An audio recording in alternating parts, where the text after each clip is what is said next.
It started to happen gradually. I would walk into a room and say something, and no one would notice. I would say, "Turn the TV down, please," and nothing would happen. So I would get louder. "Turn the TV down, please." Finally, I would have to go over and turn the TV down myself. And then I started to notice it elsewhere. My husband and I had been at a party for about 3 hours, and I was ready to go. I looked over, and he was talking to a friend from work, and I walked over, and he kept right on talking. He didn't even turn toward me. That's when I started to put it together. He can't see me. I'm invisible. I'm invisible. Then I started to notice it more and more. I would walk my son to school, and his teacher would say, "Jake, who's that with you?" And my son would say, "Nobody."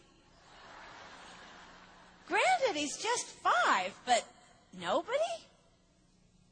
One night, a group of us gathered, and we were celebrating the return of a friend from England. Janice had just taken this fabulous trip, and she was going on and on about the hotel she stayed in. And I was sitting there looking around at the other women at the table.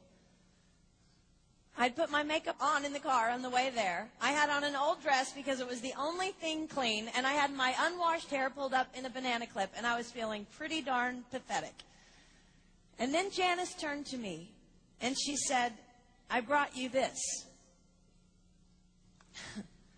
It was a book on the great cathedrals of Europe. I didn't understand. And then I read her inscription. She wrote, "With admiration for the greatness of what you are building when no one sees." You can't name the names of the people who built the great cathedrals.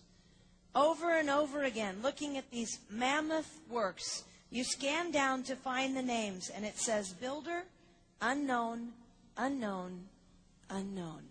They completed things not knowing that anyone would notice. There's a story about one of the builders who was carving a tiny bird inside a beam that would be covered over by a roof.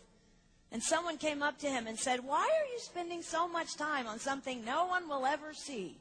And it's reported that the builder replied, "Because God sees." They trusted that God saw everything.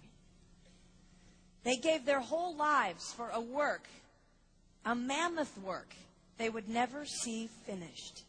They showed up day after day. Some of these cathedrals took over 100 years to build. That was more than one working man's lifetime. Day after day.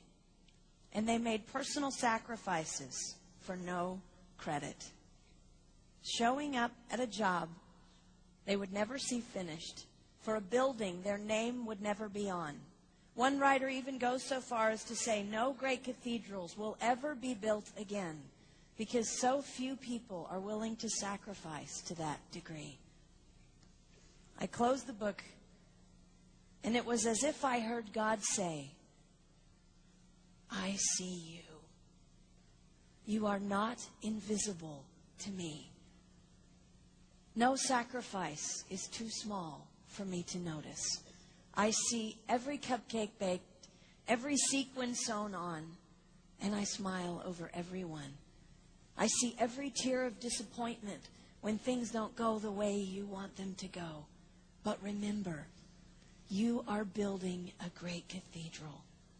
It will not be finished in your lifetime, and sadly, you will never get to live there. But if you build it well, I will." At times, my invisibility has felt like an affliction to me. But it is not a disease that is erasing my life. It is the cure for the disease of self-centeredness. It is the antidote to my own pride. It's okay that they don't see. It's okay that they don't know. I don't want my son to tell the friend he's bringing home from college, "You're not going to believe what my mom does. She gets up at 4 in the morning and she bakes pies and hand bastes a turkey and she presses all the linens." Even if I do all those things, I don't want him to say that. I want him to want to come home. And secondly, I want him to say to his friend, you're going to love it there. It's okay that they don't see. We don't work for them. We work for him. We sacrifice for him. They will never see. Not if we do it right. Not if we do it well. Let's pray that our work will stand as a monument to an even greater God.